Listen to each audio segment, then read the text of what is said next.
Hello and welcome. Thank you everyone for joining us today.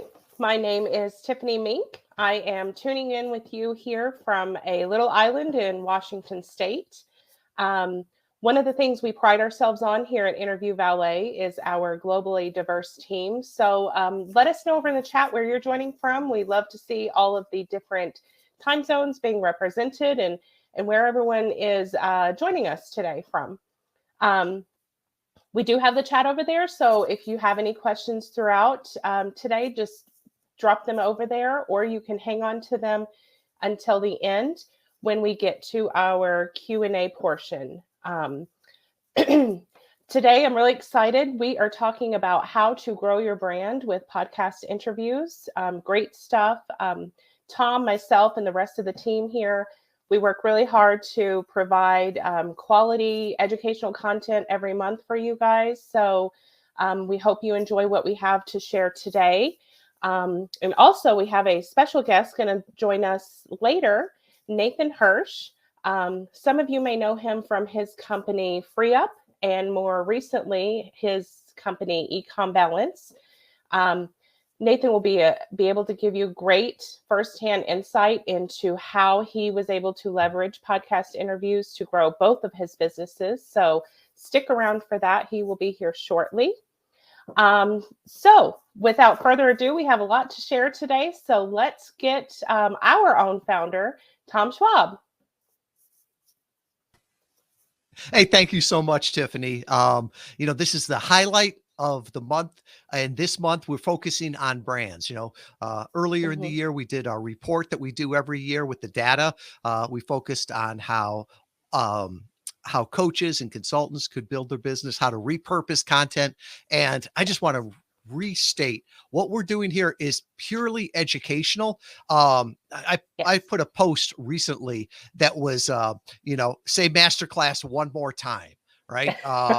I pull my hair out that it's not, they're not doing it for education. It's all a sales pitch. There's no sales pitch on any of this. The idea is we learn so much from, our team, right? Of over 30 people around the world, from our clients. And we want to share that because we realize that will make podcasting better. It will help everyone there. And I always, I'm called the CEO.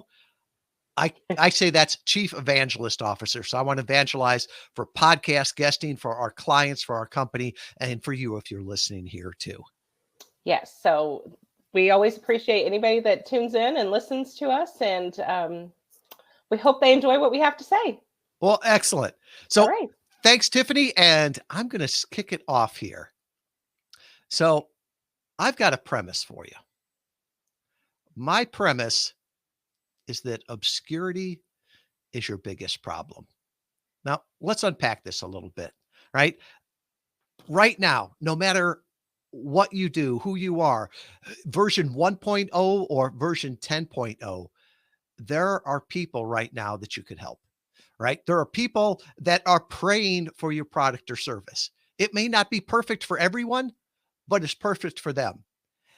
And the reason they're not working with you is because they don't know you exist, right? We don't buy the best. We buy the best that we know of, right? And so the question is, well, how do you break through that obscurity, right? And there's a lot of ways to do this. I have to laugh. The people that keep telling us to break through the noise, they're the ones that are selling us the megaphone sometime, and we all just yell louder and louder. And so there's a lot of ways to get heard.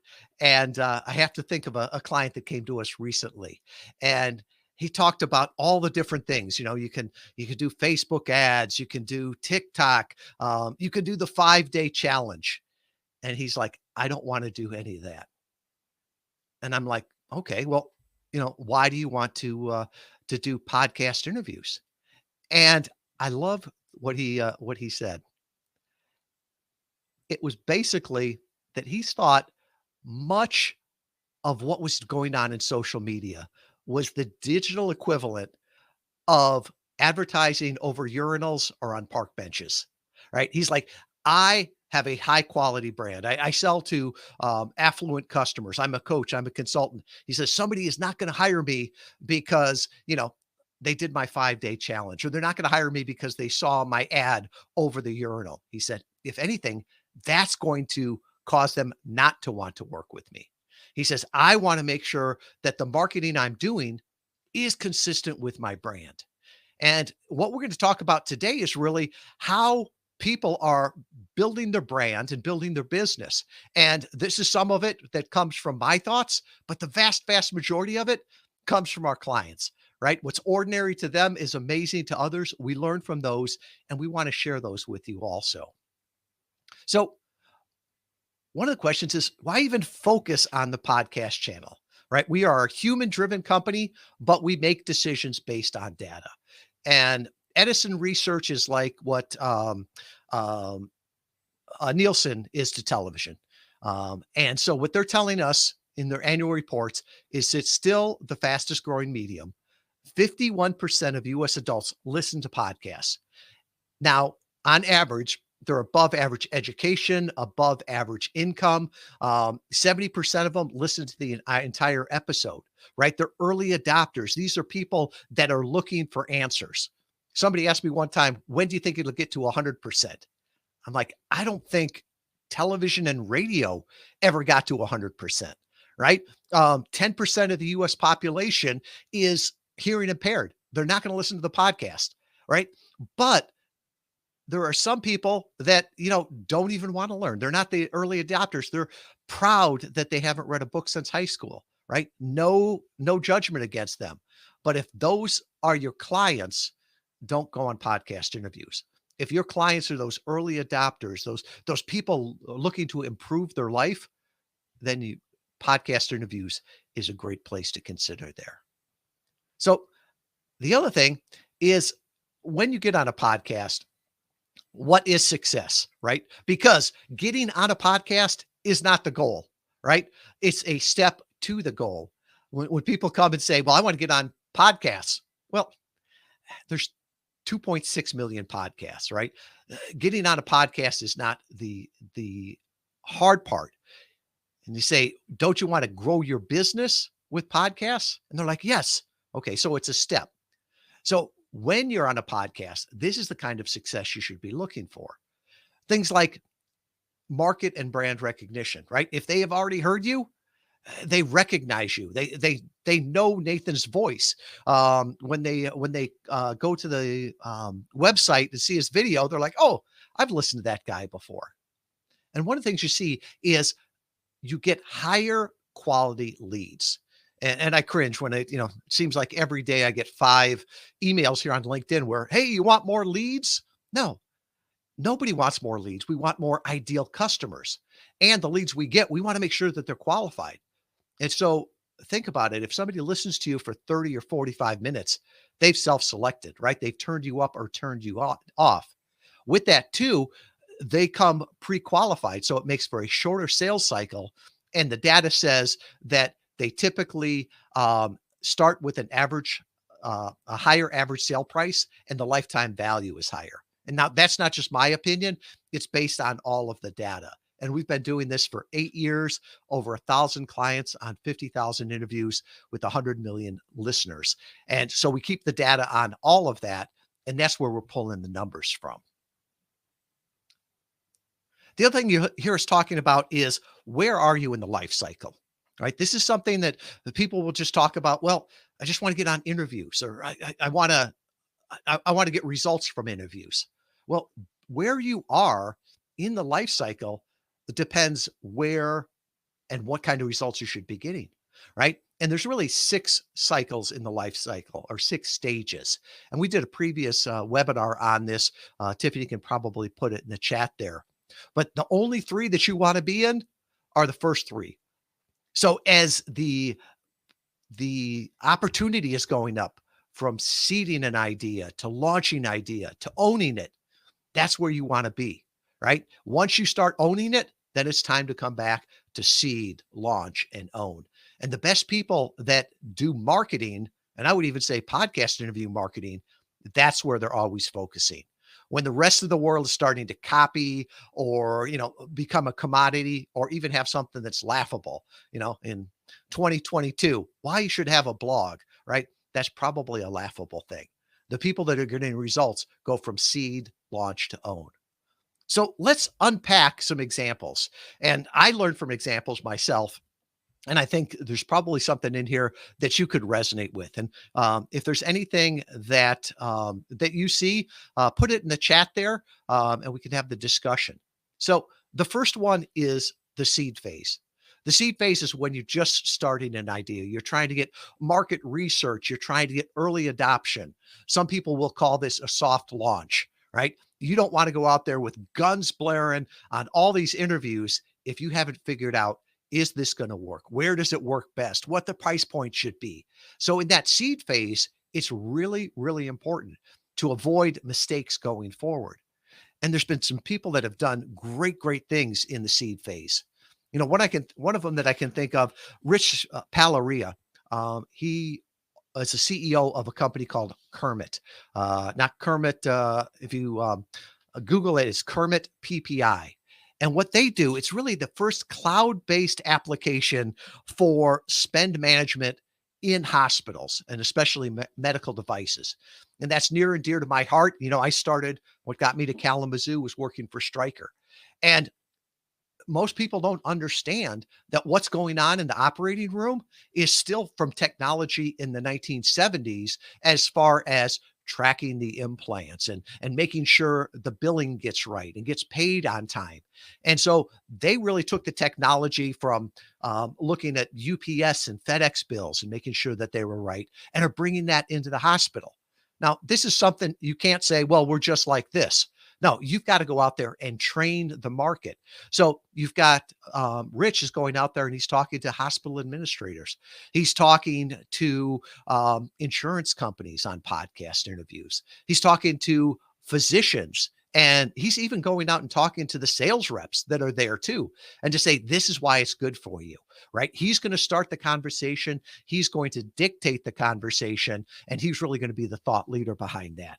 Great example of how, when you've got a new company that you're expanding, you can start to seed it. Another one that is interesting, Q Harrison Terry. Does he look like, does anybody recognize him?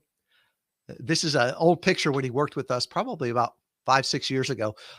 Q is now head of growth for the Mark Cuban companies. So all those people that Mark Cuban invests in their company, then he gives them over to Q to start helping them grow. He's also on CNBC. He's got a show called No Retreat Business Boot Camp. Super, super bright guy. And early on, he came to us and he said, you should do podcast interviews just for the SEO value.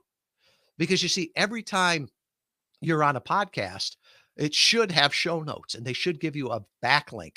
And it is so valuable. Somebody like Neil Patel has talked about this and actually mentioned our company on that.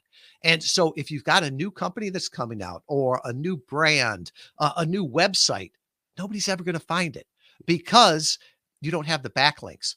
So what Q taught us was to go out on podcasts specifically for the backlinks. And this is something that a lot of people miss. They'll say, well, would you rather be on the Tim Ferriss show, or would you rather be on an undergraduate podcast from Harvard that gets, 200 listens? Well, if you're going for SEO, you'll be like, oh yeah, give me that backlink from harvard.edu every time. So Q is a great example there. This one, if you have not heard yet of Groove app, you will. It's amazing. They are still in beta. It's basically an app that allows people to come together to work, to get the benefits of a office, but remotely. I use it all the time. And basically, you start a groove. 4 people come on, you say hi to each other, you set the intention for what you're doing that hour, and then you come back at the end of the hour. And it's amazing how productivity you can get on there. Well, I got to give it to Groove.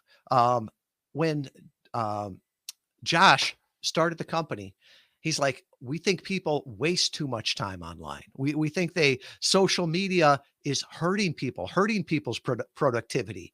So they made a decision to stop advertising, stop having social media channels, right? They're like, we want to have marketing that's consistent with our values. And so they're really big on conversations and relationships. And for them, it's going back that they want a marketing channel that's consistent with their values. And once again, this is a great thing in the seed phase to explain to people, this is why we're here. This is not why we're not on Facebook, right? We want to help you, not distract you. That's a great company, and you'll be seeing a lot of them. So that's the seed phase, right? The launch phase is where everybody wants to go, right? This is where you may have two or three people from your company talking. They're out there promoting it. You've got it so you can scale. Every new client is profitable. The orange in our logo is HubSpot orange. At one time, they had 6 different talents when they were launching. So it's a great way to do it there. And this is part that is really fun too, because as you can see, as that curve goes up, you get great results in this area. And, most people look at podcast interviews as driving sales, right? They look at it as business development. And if you're in that launch phase, that's what you should be looking at. And this is a great example. Barbara Turley, right? A Irish woman that was living in Australia, running a company in the Philippines. Her company was called the Virtual Hub. They did virtual services, but it wasn't just like VAs that were out working from home. They actually brought them in as employees, did the training on them. It was an amazing company, and they were ready to scale. And Barbara, to her credit, she wanted to tap into the US market, not just the Australian market. And that was largely due to the size of the market, but also with the currency, right? Right now, the dollar is strong. You want to get paid in dollars. We don't have a lot of customers that say, hey, I would like to target, outside the US, because for them, customers outside the US, it becomes more expensive to work with US companies. So Barbara built her entire company and grew that through podcast interviews. So we had the seed phase, we had the launch phase, and then we jump into the own phase here. And the own phase is where you get to a point where all of a sudden you start to see other people popping up and talking about the same things that you were talking about, right? Often the new idea has a shelf life on it. It's only going to last for so long. And so if you don't defensively own the market, or if you get through the launch phase and then you just say, well, I'm going to stop now. Well, someone else will come in and own that market for you, right? Nature abhors a vacuum, and they'll come right in. They'll copy you. They'll take the market. So it's really important that as you get that leadership position, Christopher Lochhead calls it, becoming the category king or the category queen, so that everybody says, oh yeah, they're just like FreeeUp, or they're just like the Virtual Hub, right? Often you'll hear people say, well, it's just like this. They just told you who the category king or queen was. So in the own phase there, it's a good time at this point, maybe to have your own podcast, right? Because now when you have your own podcast, that's a great place to nurture current leads, to nurture current customers. So this is the point where we get in here with clients and we're like, now's the time you should probably be looking to start your own podcast. But continue to go out there so you can own this. Once you've done that, it come back to seed, launch, and own. But there's some great examples of people that used podcast interviews, brands that really owned their market with this. And one of them is Peter Levitin. Peter is a legend in the advertising space. And he got to the own phase, and we talked to him about, is it time to start your own podcast? And, he's a big experimental guy. He puts data on everything. And it was really interesting. After doing his podcast and guesting in parallel for, I believe it was about 12 months, he came out with a report. And while everybody else was saying, everybody should have a podcast, Peter came back and said, you shouldn't have a podcast, because what his findings found was that the amount of new business that he got from being a guest was orders of magnitude more than being a host. And also he looked at it, his time. Peter's semi-retired down in Mexico. And he's like, if I'm going to spend an hour of my time, I want to make sure I get the maximum results on it. So he felt that he could get the guesting done so much quicker. And if you go to the guide that we have, How Brands Grow with Podcast Guesting, there's a link there to the report that Peter did. Another great example, Michael Gale.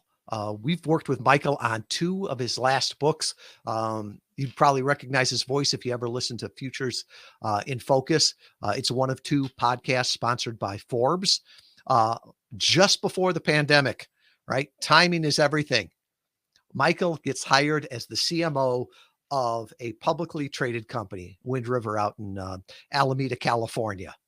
And he quickly realized that his whole C-suite was going to be in the witness protection plan here pretty soon, because they always were out talking on stages, getting that thought leadership position. And he's like, they're not going anywhere, right? But I still need to get them out, get them seen, so that they're relevant. And he knew that if he could get them on a podcast interview, the team could repurpose that material. It could make blogs out of it. It could make videos out of it. He didn't want them to just fade away during that time. There's a term that is commonly used as digitally deceased. If you're all of a sudden on social media and then you just fade away for a while, people think, wow, what happened to them? And he wanted to make sure that his C-suite team didn't become viewed in the industry as, digitally deceased or irrelevant. So he wanted to stay out there. And for them, doing the podcast was a easy and fun way to do that. And that was something that they did over the entire year. Another one here, Lockheed Martin, right? What does Lockheed Martin, one of the biggest companies in the world, why would they use podcasts? Most of their clients are defense contractors. They're not going to get the big defense bill just because they were on a podcast. But one of the challenges they had, and I would say one of the challenges a lot of companies have right now, is how do you find talent, right? As the newest and brightest were coming out of college, the engineers, the computer science people, they all wanted to go to Facebook, to Google, to all those neat places. They didn't want to go to their grandfather's defense contractor. Well, Lockheed Martin does a lot of cool things, and they wanted to get out there to talk about those neat things to people that could be potential employees, and also to talk about and show the diversity in their company. Often we'll talk about having multiple, we call them talents, right? Different guests.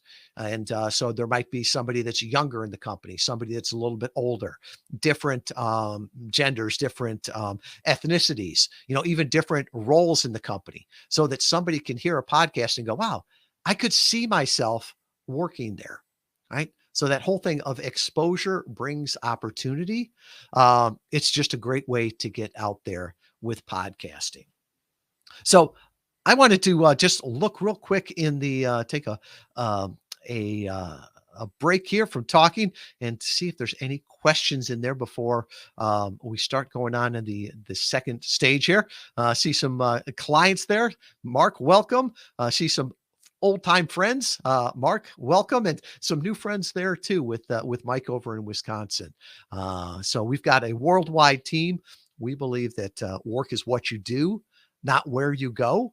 And we've got a team of over 30 that are throughout the world, right? Europe, North America, and serving a clientele that's around the world too. So the next person that I really wanted to talk about here will be coming on with us soon. And it's interesting, the people you meet during podcasts, right? The exposure that you can get from podcast interviews. And that's not only from the audience, but it's also from the host. And that is a great way to build the business. You know, today more than ever, I believe you're one conversation away, not just one funnel away. Too often in marketing now, everybody says, "Oh, just, you need another funnel." Right? Well, you've got to fill that funnel with something. And there's a great line from Bill Troy, wrote a book called Clicksand. And in it, he says, whales don't click and big fish don't swim through funnels, right? The bigger your sale is, the more the lifetime value is, the more that you need the relationship to go on there, the more it's going to take a conversation. And I would argue that you're one conversation away, right? So you're one conversation away from finding your next great employee, right? That, like Lockheed Martin did. You're one conversation away for finding your next client, right? Like Barbara Turley at the Virtual Hub did, right? You're one conversation away from finding your next partner, right?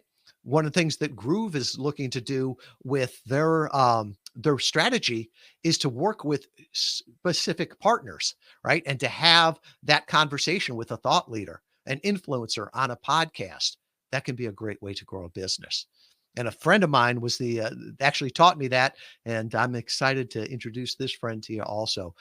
Nathan Hirsch. I can't remember when we met. It was years and years ago, but it was over a podcast. And I had never seen somebody more focused on relationships and not just transactions. And there's a quote that I saw years ago. I've got this in my office. And it reminds me, there's a big difference. Chasing a transaction is not the same thing as growing a business, right? To grow a business, you have to build systems. You have to build relationships. It can't just be about one person. And Nathan Hirsch really taught me that. He built relationships through podcasting. And it worked out so well for him that he built up his last business, sold it. And that's the ultimate in the own phase, right? When you go to own and you go from you owning it to somebody else owning it. And now he's back in the seed, launch, and own phase there. So he's got a new company called EcomBalance, and it's a reliable way for e-commerce companies to not only keep great books, but also analyze those too. So I want to bring on both Nathan and Melissa, who's one of our client account managers from our team. Melissa is actually going to be doing the interview with Nathan. Nathan, thrilled to have you here. Yeah, same. It's great to see you again, Melissa. Great to connect, and hopefully I can share some good wisdom with the audience. Well, I feel like I'm in the midst of a podcast celebrity, so it's really exciting. I appreciate that. I was going to say, listen to Nathan. What's ordinary to him is amazing to other people. And the way he did podcasts, not just to get out to the audience, but to build those relationships, that is, I'm guessing he could probably tell you better. My guess is that it not only helped him build his last business, but it helped him build this business. When he and Connor reached out to me when they were starting this new business, I'm like, Nathan, Connor, I love them, right? I'll take that call. Sure. And I'm imagine there's lots of hundreds and hundreds of other people that did that. So with that, I'm going to excuse myself and let you two talk here. Awesome. See you, Tom. Thanks, Tom. So like I said, Nathan, I feel like I'm in the midst of a podcast celebrity because one of the people that Tom gave a shout out to earlier in this program was Q, who talked a lot about backlinks and SEO. And I know that you leveraged that better than most people are able to. So I would love to, maybe we should start out. Give me your 2-sentence elevator pitch. Like, who are you? Yeah. So my name is Nathan Hirsch. I'm a longtime entrepreneur. I've never had a quote unquote real job. I started selling on Amazon back in college when I was 20. Met my longtime business partner, Connor, at Quinnipiac University. We sold about $25 million on Amazon from 2008 to about 2015. And we leveraged that into an e-commerce hiring platform called FreeeUp. We scaled that for 4 years before being acquired at the end of 2019. And right now I run 2 ventures, one Outsource School, which is our hiring course, teaching our unique hiring process. And the second, EcomBalance, which is a bookkeeping service for e-commerce sellers, although we can do bookkeeping for other businesses as well. And that's my main focus right now. But to kind of put in perspective, I sold on Amazon for a while, and I never sold my own products. I didn't have a brand. I was selling other people's products. I was very dependent on Amazon. And so when we set out to build FreeeUp, this business that at that point was an idea back in 2015, 2016, we didn't know anything about growing a brand. We didn't know anything about SEO or how to grow a business that way. And sometimes as an entrepreneur, you get what I consider a lucky break. And for us, it was getting on John Lee Dumas's podcast, Entrepreneur on Fire. I think we got on it right at that tipping point, right before he started charging to go on it, but it was still a very popular show. And that was just an eye-opening experience for me. I remember when that podcast went live, all of a sudden the traffic on our site skyrocketed. We were getting more signups. We were getting a bunch of clients. And to me, that really opened my eyes of the power of podcasting.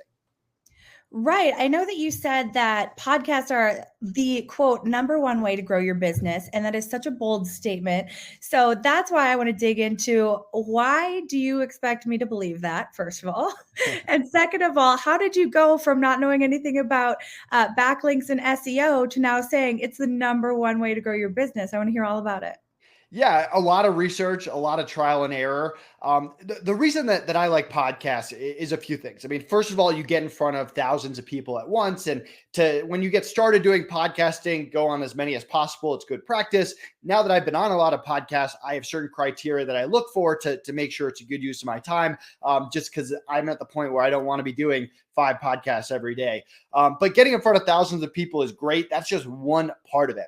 The second part of it, which Tom alluded to, is networking. The top people in the space a lot of times have a podcast. It's a great way, whether you have your own podcast or whether you're guesting, to connect with other people in the space that you otherwise wouldn't be able to connect with.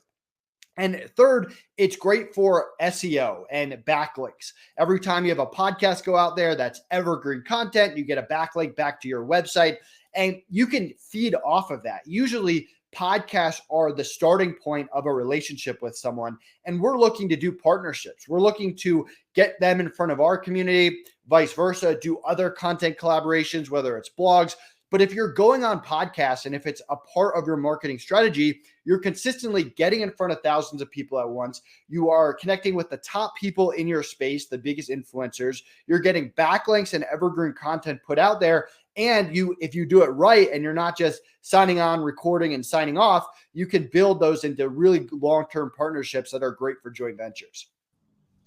See, I love that you said that, partnerships, right? Because podcast hosts, they really want to interview their peers. They don't want to interview wannabes. So I think it's incredible that you really took yourself from somebody who was like, hey, I'm just this guy who sells stuff on Amazon, to like, now you're an absolute peer. So what would you say you did differently to build those relationships? Yeah. So, and we actually at Outsource School, I go into this a little bit, but we have a certain like order in which we do things. So first of all, we want to make it as easy as possible for the host. It seemed like the most professional guest that we've ever done. And I know you guys do a great job at an interview relay with this, but sending over them everything ahead of time, even before they ask, bio, headshots, questions to ask, topics, all of that just ready to go. We'll even send them a reminder right before. Then we log on early and we actually get to know the people that we're doing the podcast with, and we get to know their business. We learn about it. I mean, not every podcast you go on are you going to be a perfect fit for a partnership, but a lot of times you are. You might have the same target market. You might have gone to the same college, lived in the same state, whatever it is that you can relate to build that relationship. Then's the actual performance, which takes practice and actually being able to talk and feel comfortable and share real information without hard pitch selling. And then afterwards, sticking around to get to know the host even more, make sure the show went well. Maybe you have to re-record something. But then what is that next step? Do they sign up as an affiliate? Do you connect them with your partnership team? What information can you get with them to continue that relationship? So that 10 minutes before, 10 minutes after, the extra preparation and the performance, all of that goes into being a really good podcast guest. It's not just the 30 minutes that you're recording, it's the before and the after. I appreciate that you said that again, because sometimes people think, I've got to do 8 million interviews. But really what we're hearing from you is do more with the interviews that you are doing. So even if you do 10, create that relationship, cement it, and that's going to take you further. So I think that you didn't spend any money on advertising dollars, right? Yeah. So the only thing we spent money on was we sponsored a few conferences during my 4 years at FreeeUp. But outside of that, podcasts were a major part of it. Now, there were other things that were very helpful. Working with influencers, building a partnership program where we would cross collaborate, but it all kind of goes together. Like I said, a lot of those influencers had podcasts. I had a podcast that we sold with FreeeUp, and we would invite them on.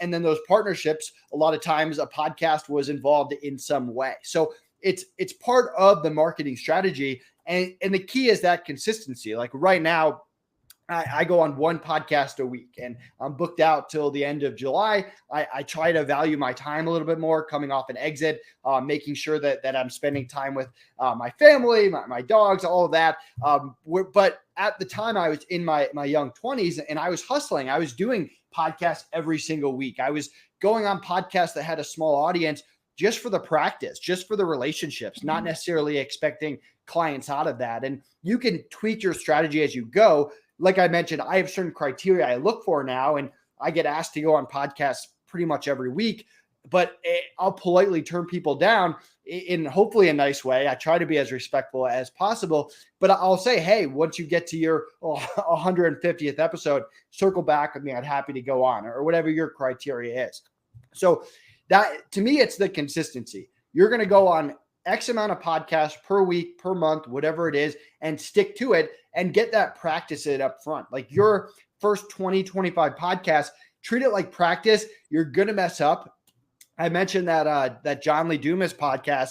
I won't even listen to it. I was a rookie. I had no idea what I was doing as a podcast guest. I know I wasn't a good guest. I know I didn't have a good performance. I stuttered. I didn't know the answers to certain questions. That's okay. You get more comfortable as you keep going. I think that is such good advice for people who have not done podcasting before.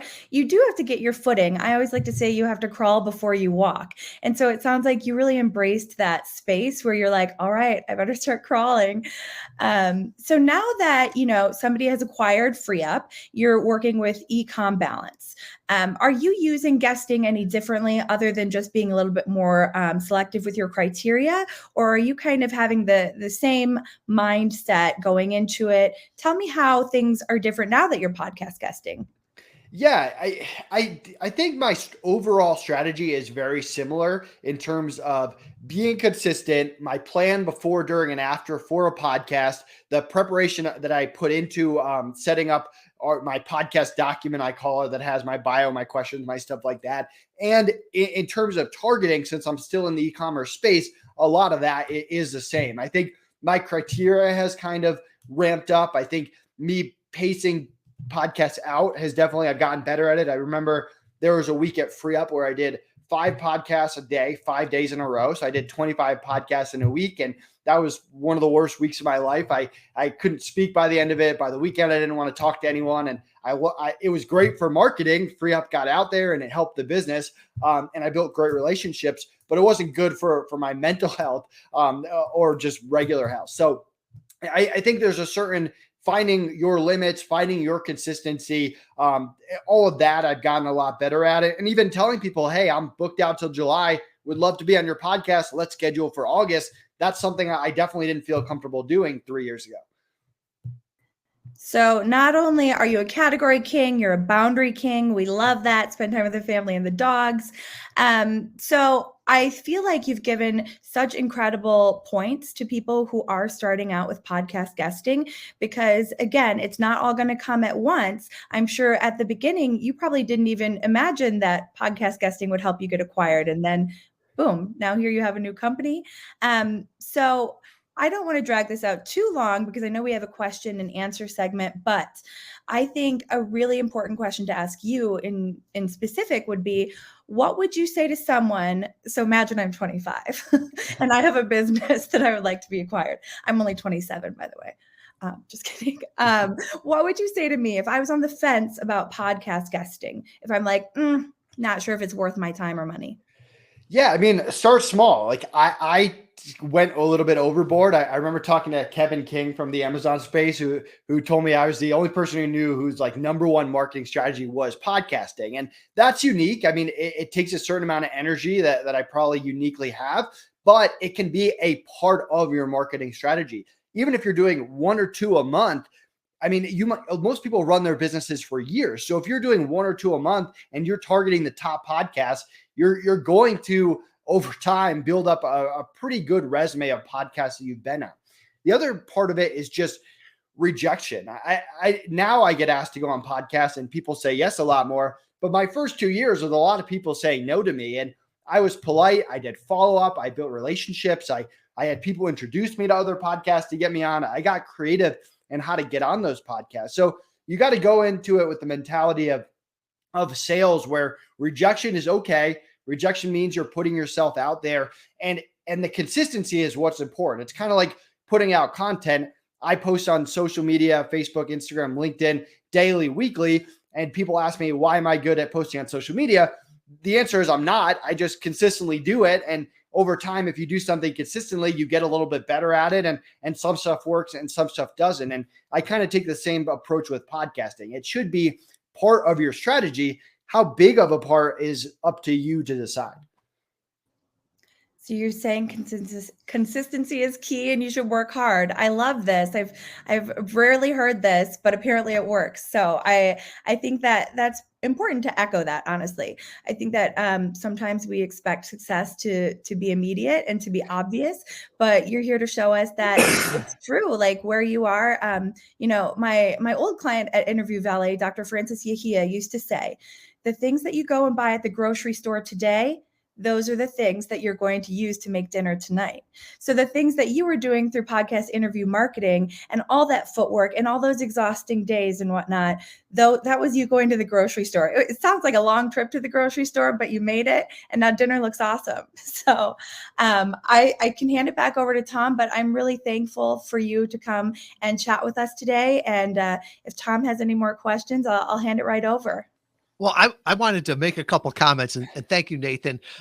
You reminded me of some of the trials we all went through, right? As we were learning this, I can think you said that you did 1 week where you did 25 interviews in a week, and it was an awful week.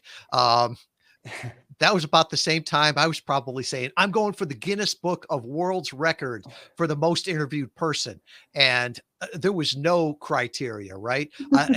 If it was an opening of an envelope, I would speak at it, right? So luckily, Guinness said the record doesn't exist. We're not going to do it because I would be ashamed right now. Because I think as I've gotten, I'm not going to say older, wiser, more is not better, better is better. And could you touch on that a little bit? Because you always got the most out of every interview.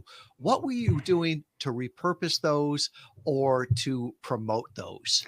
Yeah. And the other thing I just want to add, and what I learned the hard way, is sometimes you go on someone's 10th podcast and then 2 months later, they realize they don't really want to be a podcast host anymore. And there's no podcast, and it ends up being a big waste of time. But yeah, you're right. So podcast, a great thing about podcasts is this is content that's evergreen that you can use. So you can repurpose it on your blog. You can take clips and post them to Instagram story, to Facebook story. You can take quotes that you use and use them down the line. you can take them and use them to get clients, to get influencers. I remember with FreeeUp, people would say, hey, why should I trust you with hiring or with e-commerce or whatever? And I would always have, hey, here are the top 5 podcasts I've been on. And that builds domain authority or just builds authority. So you can use those in future efforts, whether it's to land a client, to get in with a bigger podcast. That was a big thing I did. I would send bigger podcasts, other big podcasts I've been on, or with influencers who wouldn't give you the time of day. Hey, I was on these podcasts. Can I have 10 minutes of your time? So you can get creative with it. Yeah. And it's interesting. We've seen some people use it in sales too. So say you were on a podcast, with e-commerce, right? Now, before you get on a sales call with them, your team sends them, hey, Nathan, our founder was on this podcast, and almost, tease it up and makes them listen to what you want them to. Right. And it's on our website too. Like if you went to FreeeUp or EcomBalance.com, the podcasts we've been to are the top things on the website. And you got to remember, people need to have different touch points a lot of times before they actually work with you. So there are people that might hear about EcomBalance or hear about Nathan Hirsch, might watch 10 minutes of a podcast before booking a sales call on your site. So be able to have all of that just continues to build you as an authority in your space. Yeah. And Nathan, I give you a whole lot of credit because you did it so well, with your first company that, the seed, launch, own, that you earned the right to do it again. And it's probably, you think it's just normal, but we've seen where it hasn't been. I can think of one client that came to us and this brand had gone out and done, the full, podcast guesting. There was no strategy behind it. They were just out there. They got on some great podcasts, but they used it as transaction. They never promoted it. They never followed up with the host. They felt like it was like a bad first date where, they never got called back. When they came up with a new product and they came back and said, yeah, we want to do it again. They had such a bad reputation in the industry that everybody said, not everybody, a large majority of podcasts that they wanted to go on. It's like, no, you used and abused us one time. We're not going to give you the opportunity to do that again. Great point. If you're guesting on podcasts, promote the podcast that you go on. Like help the podcast host out. That's a big part of it. Blast it out to your list. That's something that Connor, my partner, and I are very conscious of doing. We have a team. I mean, just this morning, I got an email saying your podcast is live. First thing I did was forward that over to my marketing team, and they've scheduled out email, social media blasts, all of that. So that's incredibly important. And a quick tip that we've kind of learned, and this is why relationships are so important. I have this list of 400 podcasts I've been on. Well, I sold FreeeUp. I'm working on EcomBalance now. We reached out to those podcasts, and sure, I'll go on those podcasts again, but I can't do 400 podcasts in the next month. But in the meantime, will you guys add a backlink to EcomBalance? And we even give them a sentence that says, hey, Nathan sold FreeeUp and is now working on this new company. Easy backlink. We already have the relationship. I can still go on the podcast in the future, but that's what building that relationship allows you to do. I'm going to share that with Q Harrison. That'll be the new hack that Mark Cuban's companies use because he would doing it just for the SEO. There was a question here that came in from Louise in Montenegro. Nathan, do you have a routine that you do to prep yourself before a podcast interview? That's a good question. So I make sure that I have water. I usually have a cough drop, especially today where I'm feeling a little under the weather. So I make sure of that because I've gone on podcasts where I lose my voice. And then I make sure that I have an office in my house, and a weird thing about me is I actually don't like working out of my office. I like moving around the house. I like sitting outside. But my wife now works in the office, and she is nice enough to let me have the office for the hour that I have the podcast. So it's usually me letting my wife know, hey, I got a podcast. She moves her stuff out. I get set up, prep, make sure I have water, make sure I have a cough drop, make sure that I've actually looked and done research on the company that is hosting the podcast and the podcast host. Make sure I've connected with them on social media, LinkedIn, Instagram, Facebook, stuff like that. And yeah, that's usually how I prepare. Oh, that's awesome. And thanks to you and your bride. We want to be respectful of your time here. Is there anything that we haven't touched on or you think you'd like to share with people that they should know? Yeah, I mean, first of all, Interview with Ali is great. I remember when I met you, it was some like random Amazon conference that had a Hawaiian theme. I forget why I remember that. But you're the ultimate knowledge when it comes to podcasting. So, I mean, I have my thing being a guest, but you've been in the industry for years and years. So definitely I look up to people like you, and people should follow you and listen to what you have to say. And it's just a great way to grow your business. Well, I remember that. It was in San Diego. Jeremy Wise, another one of our mutual friends, had put that together, and it was great. We had known each other for years, but never met in real life. So it's just amazing there. So Nathan, thank you so much. We'll put links to everything that you're doing down below. And I wanted to thank you on behalf of everybody that's listening, will listen, and from the entire Interview Valet team. You know, our mission is to personally introduce inspiring thought leaders to millions of people they could serve for the betterment of all. And you are definitely one of those thought leaders, right? You're trying to make the world a better place. Your heart's in the right place, and you're always looking win, win, win. Thanks, Tom. Have a good rest of the week. All right. Thank you, Nathan. And now I'm going to turn it over to Tiffany. She's going to wrap it up, talk about what we've got going coming up for next month in the educational program here.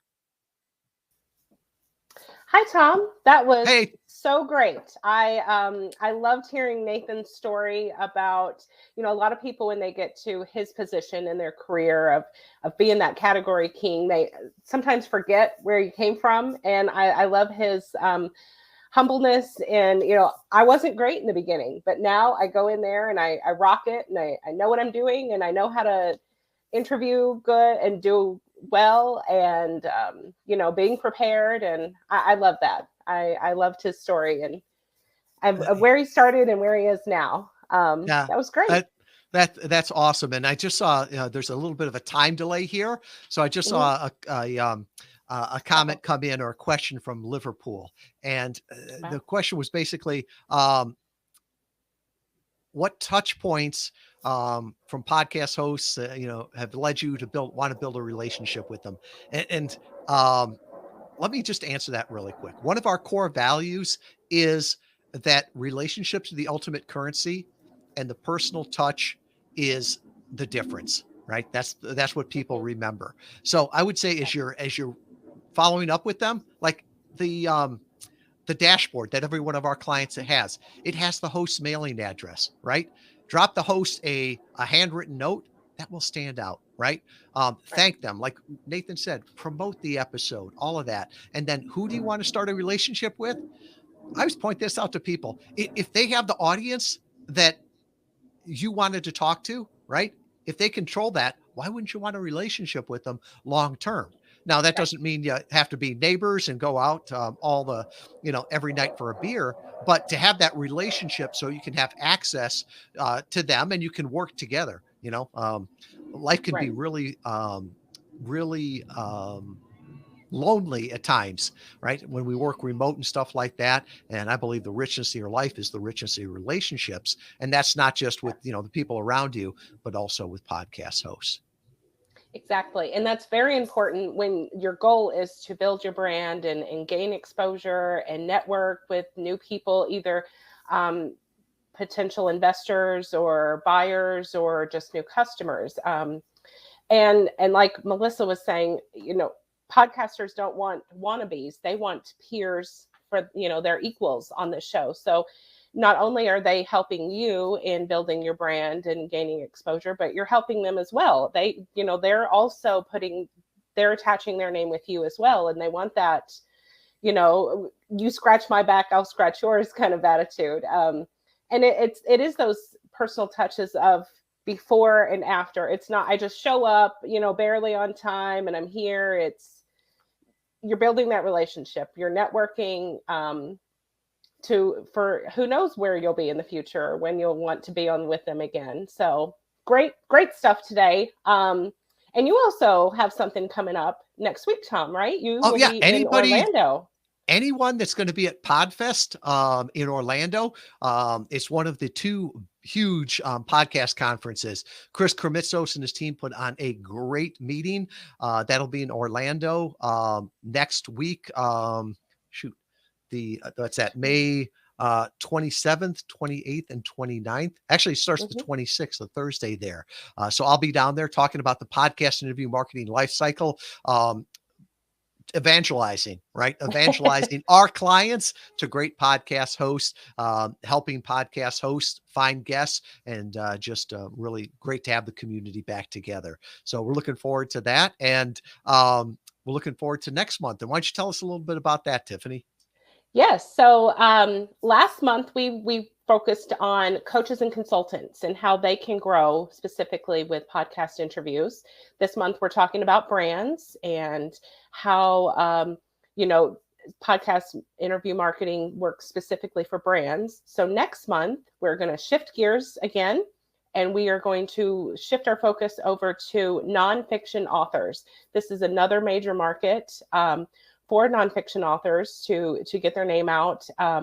So we're going to work on telling you industry-specific things of how to prepare for a book launch or even relaunch a book that you've done previously, and doing virtual book tours.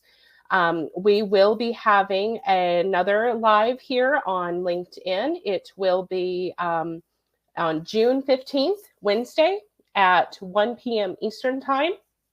I will put that link over in the chat for you if you want to go ahead and sign up with us. And if you are looking to write a book, or you've already written a book and you're working on your next one, we would love to have you next month. And until then, we'll see you next time. Bye-bye.